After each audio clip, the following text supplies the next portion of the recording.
গত 5 বছরে সবচেয়ে বেশি ভারতীয়কে বহিষ্কার করেছে সৌদি আরব। এ সময়ে যুক্তরাষ্ট্রের চেয়ে সৌদি আরবেই সবচেয়ে বেশি ভারতীয় নাগরিককে বহিষ্কার করেছে। রাজ্যসভায় ভারতের পররাষ্ট্র মন্ত্রণালয়ের উপস্থাপিত সরকারি তথ্যের বরাতে ইন্ডিয়া এই খবর জানিয়েছে। পরিসংখ্যান অনুযায়ী এই বহিষ্কারগুলোর পেছনে প্রধান কারণ ছিল অভিবাসন সম্পর্কিত নিয়ম লঙ্ঘন। এর মধ্যে বিশেষ করে ভিসার মেয়াদ অতিক্রম করে অবস্থান এবং শ্রম আইন লঙ্ঘনের ঘটনা বেশি ছিল। অবৈধ সীমান্ত অতিক্রমের সঙ্গে এসব বহিষ্কারের সম্পর্ক তুলনামূলকভাবে কম বলে জানিয়েছে কর্তৃপক্ষ।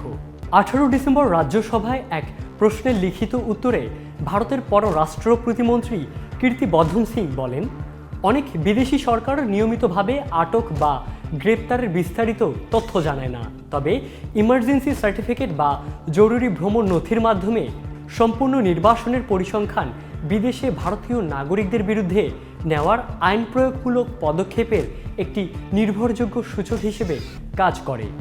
তিনি আরও জানান, উপসাগরীয় অঞ্চলের দেশগুলোতে কর্মরত বিপুল সংখ্যক প্রবাসী শ্রমিকের কারণে সেখানে অভিবাসন ও শ্রম আইন সংক্রান্ত লঙ্ঘনের ঝুঁকি তুলনামূলকভাবে বেশি। ফলে সৌদি আরবসহ কয়েকটি দেশে ভারতীয় নাগরিকদের বহিষ্কারের সংখ্যা উল্লেখযোগ্যভাবে বেড়েছে।